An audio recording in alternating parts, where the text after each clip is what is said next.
Oke, baru beberapa mode di dalam model untuk rules-nya sendiri ada Bella Modula model. Intinya itu dia hanya ada dua bentuknya, simple security property dan star property. Kalau yang simpelnya, proses running at security level K can read, hanya membacanya saja, read only object at its level or lower. Hanya membaca. A process running at security level K can write only object at its level or higher-nya. Jadi intinya itu hanya yang simpelnya itu hanya membaca saja. Di sini read, kemudian di sini write. A bisa read dan write levelnya. B bisa read dan levelnya. C bisa read dan levelnya. Level 1 ini bisa membaca yang keduanya. Yang ini bisa menulis, bisa write yang 2.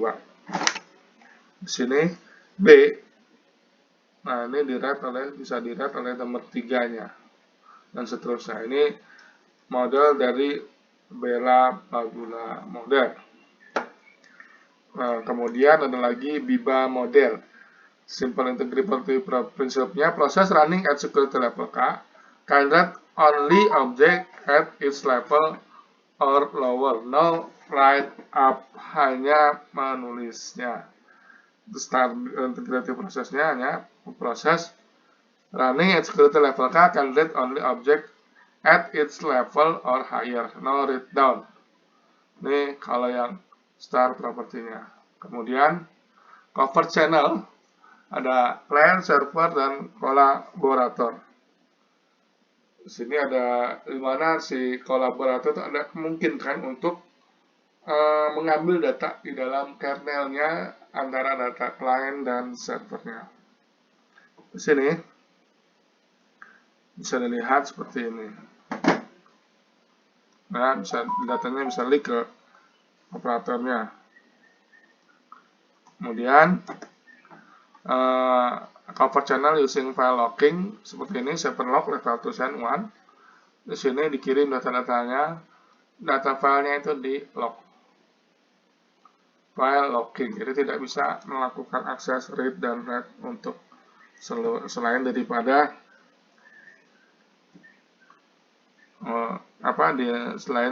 ininya. Selain daripada yang berhak itu dikunci filenya. Ini cover channelnya, gambar 3 zebra dan sebuah pohon. Dilihat 3 zebra dan sebuah pohon. Dan juga complete text dari teks sepenuhnya dari karya William Shakespeare yang berjudul Fireplace. Autentikasi adalah prinsip dasar daripada authenticating user adalah sesuatu yang user harus tahu, yang tahu, kemudian user miliki. Yang kedua, user ya itu seperti apa. Kemudian di sini autentikasi dengan menggunakan password. Kita menggunakan login with password FUBAR 7, maka dia successful login. Login with successful login. Login Carol ternyata invalid login name, tidak ada namanya Carol. Login Carol password I do know, invalid login. Login Carol password I do know, invalid login. Nah, ini autentikasi user. Biasanya itu antara login username dan passwordnya itu tidak boleh disebar. Salah satu ataupun keduanya. Bagaimana seorang cracker masuk ke dalam sistem? Ini contohnya seperti ini, kita masuk ke, dia sudah memegang username dan passwordnya. Kebetulan di sini username dan passwordnya itu masih login root, password root. Nah, ini dicoba. Telnet aksi lc@lbl login root password root incorrect password try again. Login get password incorrect password try again. Login WC welcome to the lc computer at lbl. Ternyata ada standar user name yang namanya UCP. password UUCP. Nah ini si cracker ini mencoba masuk ke berdasarkan default username dan password pada suatu sistem operasi. Ini US Department of Energy Computer at LPL. Nah ini padahal instansi pemerintah ternyata masih, bahkan di Amerika sendiri dulu tidak terlalu peduli dengan masalah keamanan. Unique password security seperti ini, bentuknya Bobby 4238, ID usernya ini biasanya atau membernya. Di enkripsi doc 4238, next data F2918. Hasilnya disuse, jadi dia menggunakan SAP to defeat pre-computation of encrypted password. Ini menggunakan enkripsi Casper 6902 dan seterusnya. Ini untuk melindungi passwordnya. Challenge, respon, autentikasi menggunakan challenge dan juga responnya. Pertanyaannya adalah dipilih sehingga user tidak harus menulis. Jadi ya kata-katanya itu yang biasanya yang hanya user tahu saja. Biasanya ini vulnerable ya, kekurangannya itu sendiri dia seandainya seolah-olah diwawancarai, siapakah ibu Anda, siapakah tim Anda tinggal di mana dan lain sebagainya. Pertanyaan-pertanyaan ini kadang-kala kalau muncul seperti ini kita gagal, seorang attacker gitu ya ingin masuk ke akunnya dia, kemudian dia muncul pertanyaan who is Marjolaine sister gitu ya. Nah itu ada seorang pura-pura nanya pertanyaan yang ada di who is Marjolaine sister. Nah itu dijawab deh itu dia melalui telepon. Nah itu digunakan untuk menjadikan password autentikasi ini. Contoh pertanyaannya who is Marjolaine sister, ternyata Marjolaine ini teman dekatnya yang adiknya itu juga dekat, adiknya si Marjolaine ini tuh. On what street was your elementary school? Apa nama jalan di sekolah Anda? Nah, sekolahnya itu elementary, itu sekolah dasar Anda. What did Mr. Worobov teach? Apa yang Mr. Worobov ajari? Nah, ini pertanyaan-pertanyaan seperti ini. Mengajarkan matematika ataukah mengajarkan olahraga dan lain sebagainya.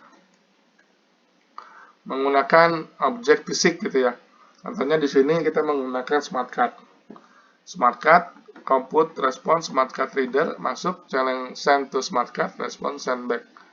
Masuk ke remote komputer. Ini salah satu bentuk autentikasi dengan menggunakan smart card. Kemudian, autentikasi dengan menggunakan biometrik. Di sini, kita menggunakan yang ada di tubuh kita, entah itu jari, entah itu sidik jari, entah itu mata, ataupun retina, ataupun kelima sidik jari dan lain sebagainya. Di sini kebetulan menggunakan suatu perangkat yang untuk menghitung finger length, jarak fingernya. Pressure plate di sini dibikin. Kemudian ini autentikasi dengan menggunakan biometrik. Banyak bentuknya, salah satunya yang ini. Ada lagi jebakan trapdoor normal account seperti ini. Print login, get string name, disable echoing, print password, get string password, enable echoing, check validity name password, if F break execute cell. Di-inject, nah ini passwordnya.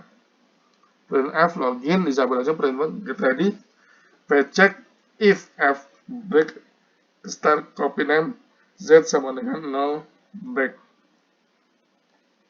execute cell name. Nah, ini ada trapdoor inserted untuk copy apa yang diketik.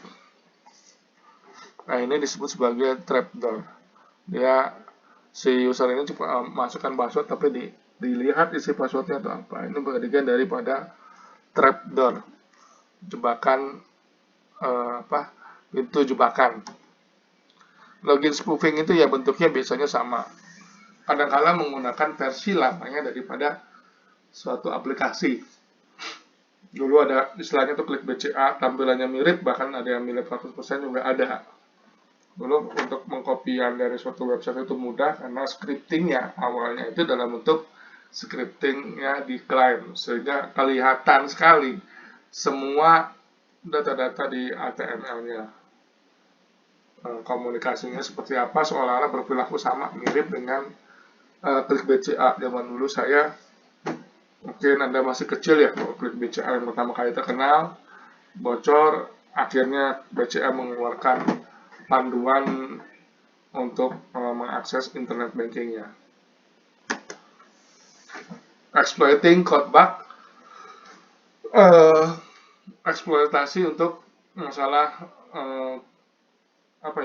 bug di dalam suatu program. Contoh dari langkah-langkah untuk melihat sebuah bug adalah kita melakukan port scan untuk mencari komputer mesin that accept telnet connection.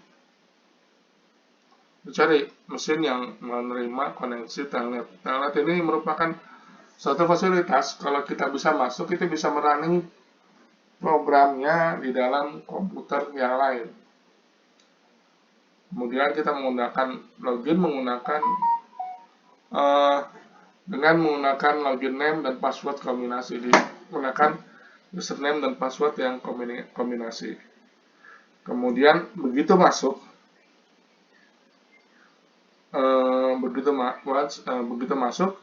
kita menjalankan program dengan memberi input yang akan men-trigger bug-nya. Program yang bagi program yang memiliki bug atau kelemahan masuk ke set UID root, masuk ke ID root, username root, kemudian meng-create satu set UID root cell, masuk ke username tertentu yang setara root, bisa mengakses full daripada suatu sistem. Fetch and start a zombie program dan return to an IP port for CMD. Di fetching itu dikirim, kemudian dijalankan, dikatakan sebagai program zombie, itu program yang berjalan sendiri otomatis, seolah-olah dia tidak dikendalikan oleh kita tapi jalan. Yang listen itu maksudnya bukan mendengarkan tapi mendeteksi port IP apa saja dengan menggunakan comment cell ya, JMDs, comment cell. Kemudian diatur bahwa program zombie itu berjalan ketika sistemnya itu pertama kali di reboot. Nah, ini seperti ini disebut sebagai exploiting code bug. Kemudian kita menggunakan buffer overflow attack, gangguan yang lain. Kalau tadi menggunakan sebuah program zombie, sekarang menggunakan buffer overflow. Situasi di mana program utamanya itu lain, jalan gitu ya. After process has demikian, dia menggunakan return address, dia menggunakan addressing as local variable buffer B. Kemudian buffer flow show in gray, return in gray, mengeluarkan data yang banyak gitu di sini. Buffer overflow show in gray ini terjadi karena ini terlalu banyak datanya.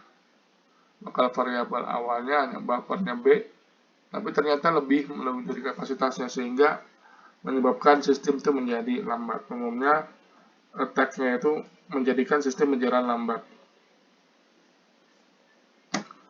Return to libc attack. The stack before the attack, kemudian di sini the stack after the stack has been overwritten. Return the space di sini main local variable. Return address to main, kembalikan nilai addressnya ke utama. Ada F local variable dan nilai variable program. Nanti di override library-nya ada partially trust variable, nggak jelas, variable yang nggak jelas, ada source, masuk ke sini, destination, masuk return address to for strcpy, ini komen strcpy, ini komen dari assembly untuk mengcopy datanya, address to strcpy. address of HTTP. Jadinya diberikan address untuk kopinya. Itu masuk ke shell code-nya.